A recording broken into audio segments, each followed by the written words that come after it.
Pemerintah Cina menemukan sebuah makam yang diduga makam seorang nabi, yang tidak tercatat dalam sejarah dunia. Kisah ini bermula saat tembok besar Cina di bagian utara roboh. Dalam proses evakuasi, tim arkeologi menemukan sebuah batu besar yang tampak seperti pintu masuk goa. Di dalamnya ditemukan tulisan yang berbeda dari temuan arkeolog Cina sebelumnya. Tulisan ini diduga merupakan tulisan Arab klasik yang masih bisa dibaca dengan jelas hingga saat ini. Tulisan tersebut jika diterjemahkan berarti, hamba Allah yang terpilih, utusan telah kembali kepadanya. Sebagian besar ulama dunia berpendapat bahwa makam ini adalah makam Nabi Zulkifli. Nabi Zulkifli sendiri diduga meninggal jauh dari Palestina dan tak ada yang menyebutkan dengan pasti dalam sejarah. Makam ini diduga dibangun jauh sebelum tembok besar Cina didirikan oleh dinasti Qin.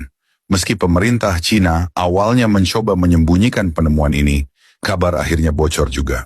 Mereka kemudian memutuskan untuk menghentikan kerja sama dengan tim arkeologi internasional. Selanjutnya, tim arkeologi menemukan sebuah gulungan kuno yang masih bisa dibaca, namun berbeda dengan tulisan sebelumnya. Gulungan ini tertulis dalam bahasa dialek Arab kuno yang diduga berasal dari pengikut Nabi Zulkifli. Gulungan itu bertuliskan, "Kami menyelamatkan diri dari kehancuran di arah barat menuju arah matahari terbit dan menemukan lembah yang damai yang dilindungi tembok tinggi. Dari hasil penelitian, usia makam ini diperkirakan lebih tua dari dinasti Qin yang membangun tembok besar Cina. Ini menunjukkan bahwa makam tersebut sudah ada sebelum tembok besar itu dibangun." Penemuan ini memicu minat dari banyak warga Cina non-Muslim yang mulai memeluk agama Islam setelah mendengar penemuan ini. Mereka mengungkapkan perasaan tenang dan damai, bukannya terganggu dengan adanya makam yang diduga makam Nabi Zulkifli. Fenomena banyaknya warga Cina yang memeluk Islam ini bukan karena dakwah, namun karena penemuan makam tersebut.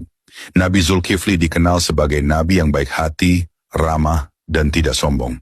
Komunitas Muslim di Cina yang selama ini hidup di bawah tekanan merasa terharu dan tersentuh dengan penemuan ini.